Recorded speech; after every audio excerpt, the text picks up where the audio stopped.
In my Father's house there are many mansions. Jesus, Gospel of John 14:2. The Spirit's Book, Allan Kardec. Question 55.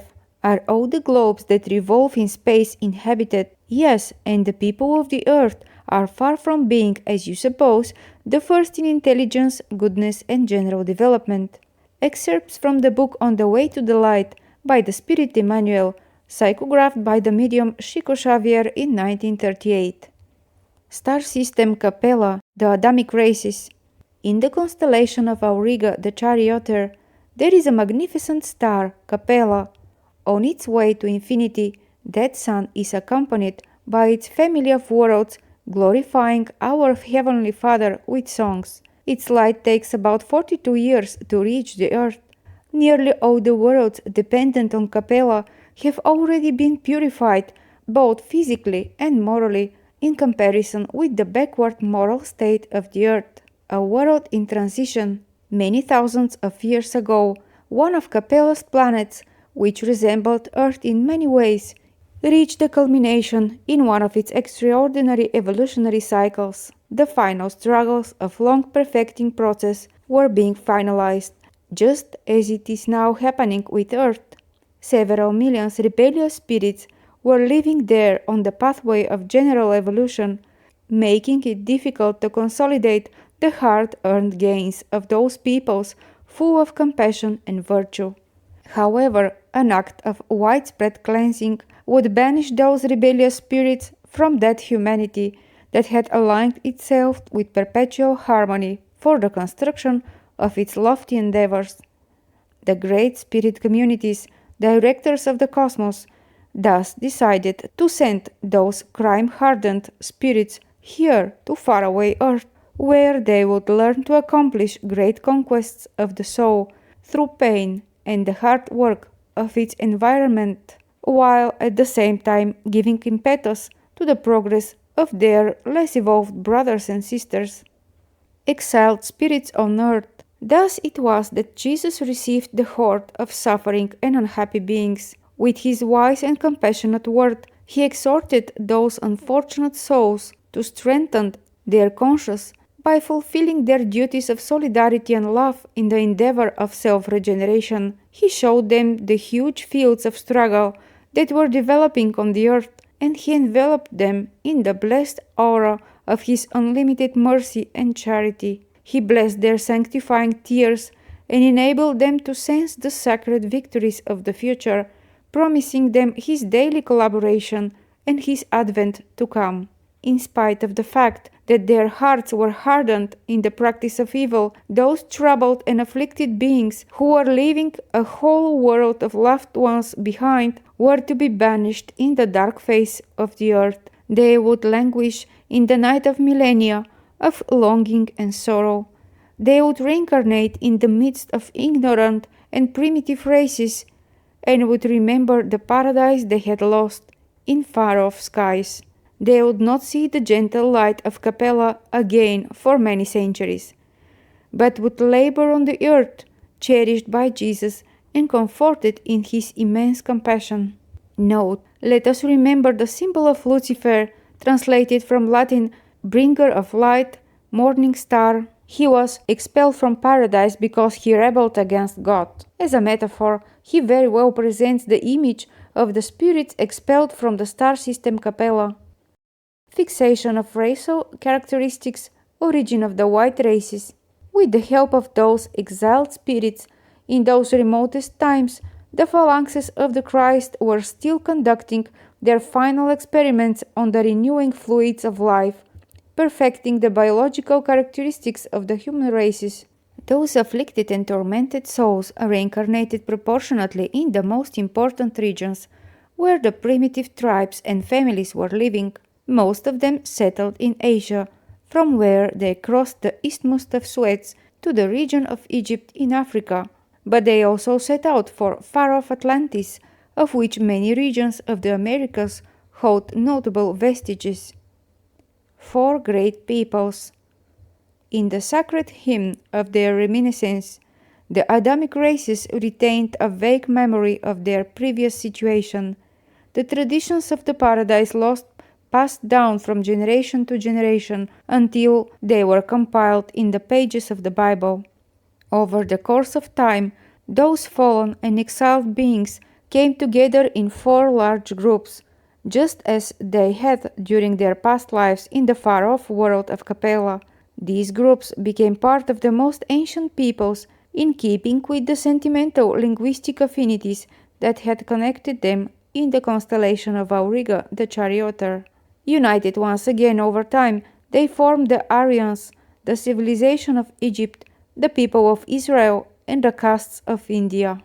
The 4 large groups of exiles formed the forerunners of the entire organization of future civilizations, introducing widespread benefits into the yellow and black races already in existence, plus the vices and the virtues they brought from their far-off paradise, as well as the animosities and the idiosyncrasies peculiar to each one. Promises of the Christ. Having heard the word of the Divine Master before settling on the earth, the Adamic races in their isolated groups kept the memory of the promises of the Christ, who in turn strengthened them in amid the masses by periodically sending them his missionaries and messengers. Hence the epics of the Gospel were foreseen and sung about millennia before the coming of the sublime emissary. The envoys of the Infinite spoke in millenary China of the heavenly figure of the Xavier many centuries before the coming of Jesus. The initiates of Egypt anticipated him with their prophecies. In Persia, they idealized his trajectory, foreseeing his steps on the pathways of the future. Vedic India knew nearly the entire gospel story that the sun of future millennia would illuminate in the harsh region of Palestine, and for many centuries the people of Israel sang of his divine glory in the exaltation of love and resignation, piety and suffering through the word of their eminent prophets. The Egyptian civilization. Of all the spirits exiled on the earth, those who constituted the Egyptian civilization were the ones who stood out the most in the practice of the good and the worship of the truth. Moreover, it is important to remember that they were the ones with the fewest debts before the tribunal of divine justice. Due to their lofty moral heritage, they kept a more living memory of their experiences on their distant home world. One sole desire animated them, laboring devotedly to return home one day to their resplendent home. A tormenting longing for the heavens was the foundation of all their religious organizations. In no other civilization on the earth was the cult of death so highly developed. In no hearts dwelt the longing to return to the distant world to which they felt attached through the holiest affinity. This is why, representing one of the most beautiful and advanced civilizations of all times, the expression of ancient Egypt disappeared forever from the tangible realm of the planet. After having perpetuated their more advanced knowledge in the pyramids, all the spirits of the African region went back to their sidereal homeland. The secret knowledge. Due to the above-mentioned circumstances, the Egyptians had brought with them a knowledge that the evolution of the time could not bear. Those great masters of antiquity were thus compelled to keep the core of their traditions and memories within the reserved ambient of the temples. The most profound knowledge was limited to the circle of the highest priests of the time. The Egyptian sages understood perfectly well the inappropriateness of great spiritual revelations in that phase of Earth's progress. Symbolic polytheism. In esoteric circles, where the enlightened word of the great masters of the time ruled, the existence of the one and absolute God, Father of all creatures and Providence of all beings, was indeed known. But due to their previous lifetimes, the priests also knew the role of the spirits assigned by Jesus in the carrying out of all the physical and social laws of planetary existence. This ambient reserved for the sacred teachings thus gave rise to the polytheistic belief in many gods, as the lords of heaven and earth, humankind and nature. The common masses needed this symbolic polytheism in the great outward religious celebrations.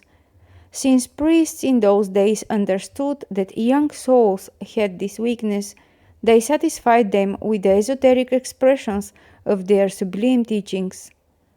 From this idea of worshipping the invisible powers that control the phenomena of nature, classifying them as gods for the mind of the masses, Greek mythology was born to the scent of the trees and to the sound of the flutes of shepherds in constant contact with nature.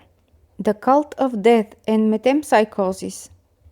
One of the essential traits of that great people was their insistent and constant preoccupation with death. Their lives were only an endeavor to die well. Their papyri and frescoes are filled with mysterious consolations about the afterlife. This was natural. The great people of the pharaohs retained the memory of their dolorous banishment to the dark face of the earth.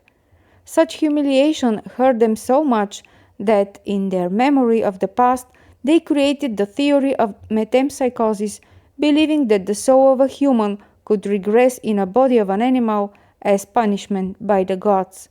Metempsychosis was the fruit of their bitter remembrances regarding the painful exile inflicted on them in the earthly environment. Note from the spiritual author Emmanuel. As for the reincarnation of spirits so advanced in knowledge taking place in bodies of primeval races, this should not cause any repugnance to one's understanding. Let us remember that a pure metal, such as gold for example, is not changed by being placed in a dirty or misshapen vase. Every opportunity to do good is sacred. Moreover, what are we to do with the careless worker who make bad use of all the perfect instruments that have been entrusted to them? He loses the right to use better tools. A generous and correct education will arrange for them to use imperfect apparatuses until they are able to appreciate the precious instruments in their hands.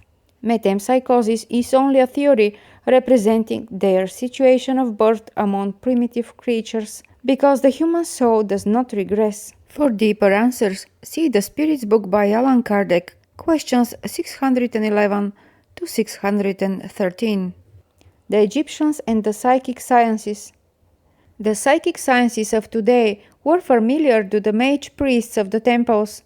The fate of the dead and the communication with them, in addition to the plurality of existences and worlds, were for them problems that had been solved and understood. A study of their pictorial arts is evidence for the truth of our statements. In a large number of frescoes, earthly humans are portrayed accompanied by their spirit double. Their papyri tell us of their advanced knowledge in this area, and through them, modern Egyptologists have recognized the fact that initiates knew about the pre-existent spirit body that organizes the world of things and forms. Their knowledge regarding the sun's energies with respect to human magnetism was far superior of that of today. Their kings attained the highest degrees of initiation, and they held all the spiritual powers and all the sacred knowledge in their hands. That is why their discarnation triggered the magical concentration of all wills in the sense of surrounding their tomb with veneration and utmost respect. This love did not only manifest in the solemn act of mummification. The ambient of the tombs was also sanctified by a strange magnetism. In those magnetic saturations, which are still there in defiance of the millennia, reside the reasons for the bitter tragedy that struck Lord Carnarvon and some of his companions when they first entered the death chamber of Tutankhamun. The pyramids.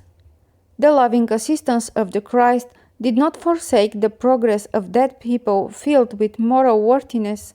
He sent them his agents and messengers, inspiring them in their accomplishments, which have traversed time and have stirred the admiration and respect of the posterity of all centuries. Those exiled souls, marked by the most remarkable spiritual characteristics, knew in due time that their exile on the earth was drawing to a close. Compelled by the forces of the higher realms, The initiatory cycles began the construction of the Great Pyramids, which would be their eternal message for the planet's future civilizations. Those grandiose monuments would have two simultaneous aims. They would be highly sacred temples for study and initiation, while at the same time they would be for posterity a book into the past with highly important prophecies concerning the darkness to come. The pyramids revealed the most extraordinary knowledge of that group of studious spirits of the truths of life. In addition to that knowledge, the future course of earthly humankind is also to be found there. Every measurement has a symbolic expression relative to the cosmogonic system of the planet and its position in the solar system. Redemption. Ever since that extraordinary construction effort, the great initiates of Egypt have been returning to the spirit realm over the unending course of the centuries. With their return to the happy worlds of Capella, the sacred knowledge of the temples began to disappear. The mysteries of Isis and Osiris were replaced by the Eleusinian mysteries, naturally transformed in the initiations of ancient Greece. Within a few hundred years, the ancient exiles gathered once more in the spirit realms under the sacred blessing of the Christ, their patron and Xavier. Most went back to the Capella system, where their souls found comfort in meeting their holiest and purest affections once again, but a large number of those erudite and selfless spirits remained in the hosts of Jesus, obeying the sacred imperatives of their sentiments. Under his divine influence, they have often reincarnated on the earth to carry out generous and blessed missions. India and the Hindu organization. Of all the spirits exiled on earth, those that gather on the banks of Ganges were the first to form the basis of an organized society. The Hindu civilization is of an even earlier origin than the Egyptian civilization and came long before the Israelite communities. The exiled souls in that part of the East had received much mercy from the Christ, whose word of love and luminous figure they kept in their most soul-stirring recollections, translated in the beauty of the Vedas and Upanishads. These were the early voices of philosophy and religion in the terrestrial world, as descended from a race of prophets, masters, and initiates, from whose traditions the peoples of the future would drink the truth. The pure Aryans. It was in the India of those days that the pure Aryans came together, among whom the legends of a lost world were also cultivated, and in which the Hindu people placed the sources of their noble origin. Some believed it to be the ancient continent of Lemuria, destroyed in part by the Pacific and Indian Oceans, and portions of whose lands still exist as Australia. The reality, however, as we have already seen, is that, like the Egyptians, the Hindus were a branch of the large group banished from Capella and exiled on earth. From them descended all the Aryan peoples that flourished in Europe. All the languages of the white peoples have retained close affinities with Sanskrit because it influenced their formation and was a vestige of their former existence in other realms. The Aryan expansion. Many centuries before any presage of terrestrial civilization, the Aryans spread out across the Indian plains, dominating the indigenous peoples, descendants of the quotation mark primates, who had dark skin and from whom they were much different due to the distinguishing physical and mental characteristics. Later on, this expansion wave began to settle across the lands of the future Europe, establishing the early basis of Western civilization in the woodlands of Greece, the coastal lands of Italy and France, as well as the other side of the Rhine, where the forces of Germanic knowledge would take their first steps. The Mahatmas. From the sacred region of the Ganges came all the peoples who were unable to resign themselves with the humiliating situation that banishment to the earth had inflicted on them. Daring adventures would provide the concept of a new life. and those rebellious beings believed they could find the forgetfulness of their position by seeking out new lands. Only the resigned souls who believed in the spiritual powers that would lead them back to magnificence of their lost and distant paradise stayed behind. The verses of the Vedas are truly a glorification of faith and hope before the supreme majesty of the Lord of the universe. The faculty of toleration and hope flowered in the collective sentiment of the multitudes who heroically bore all their suffering as they awaited the sublime moment of their redemption. The Mahatmas created an environment of such spiritual grandeur for their people that even today no foreigner can visit the sacred land of India without leaving with the most profound impressions about the psychic atmosphere. The castes. In spite of their high level of development in the sciences of the spirit, the Hindu people did not, generally speaking, take advantage of their storehouse of sacred experiences as they should have. Their leaders knew about the lofty aims of life. They vaguely recalled the Lord's promises prior to their reincarnation for the endeavors of their painful exile. The proof of this is that they embraced all the great missionaries of the past, seeing in them the avatars of their Redeemer. Vedavyasa, the sage who classified the Vedas, author of the epic Mahabharata, was the instrument for the lesson of Christ 6,000 years before the Gospel, whose epopee in its smallest details was foreseen by the Hindu initiates several millennia before the organization of Palestine. Krishna, Buddha, and the other great ambassadors of Jesus sent to the physical plane to expound his saving truths were understood by that great people upon whose brow the Lord has continued to pour out the divine light of his unveiled and compassionate love. However, as if the matter was determined by a dolorous psychic atavism, the Hindu people, despite their traditions of spirituality, let the thorn of pride grow within their hearts, which was the reason for their exile to the earth in first place. The Aryans of India, however, did not have compassion on the primitive peoples they met on their pathway, and whose evolution should have been for them a means of regenerative labor while on the earth. They considered the native peoples to be the pariahs of society, whose members they could not approach without grave punishment. Even today, the illuminated spirit of Gandhi, the book was originally written in 1938 when Gandhi was still alive. Even today, the illuminated spirit of Gandhi, who must act carefully within the circle of the psychological framework of his brothers and sisters, has not been able to eliminate such social absurdities from among the great people of initiates and prophets. However, the reality of the matter is that the ruling Rajas, under the influence of Christ's mercy, are returning to the same roads that they once traveled on the backs of bejeweled elephants, but this time as unfortunate beggars, redeeming the past as avatars of bitter expiatory trials. Those who humiliated the poor from atop their resplendent palaces are returning to the same roads, this time covered with cancerous sores, exhibiting their poverty and indigence. What is ironic is that no people on earth has more knowledge about reincarnation than the Hindus, who have known about this sacred truth since the beginning of their organization in this world. Behind the scenes of civilization, we are compelled to realize that India was the matrix for all of the humankind's philosophies and religions, including materialism, which was born in the Charvaka school.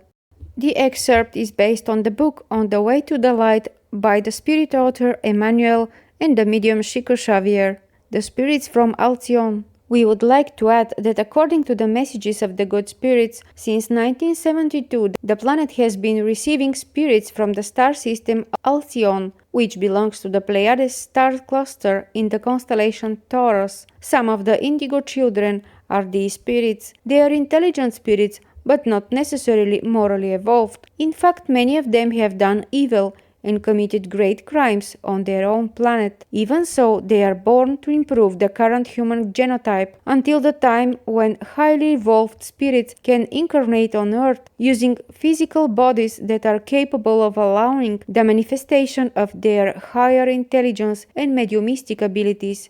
The significance of 2012 in the Mayan calendar, the expected end of the world, refers to the beginning of the change from a world of trials and expiations to a world of regeneration, the new era, as stated by Allan Kardec in the book The Genesis, Miracles and Premonitions According to Spiritism, Chapter 18, questions 27 and 28. In another book, The Gospel According to Spiritism, Chapter 3, Item 17, it is written, regenerative worlds serve as a transition between worlds of expiation and worlds of bliss. The repentant soul finds peace and repose on them and ends up purifying itself. Of course, on such worlds, humans are still subject to the laws that govern matter. Their humanity still experiences your sensations and desires, but is free of the uncontrollable passions that enslave you. On regenerative worlds, there is no longer the pride that renders your heart silent, the envy that tortures it, and the hatred that suffocates it. The word love is written on every brow. A perfect equity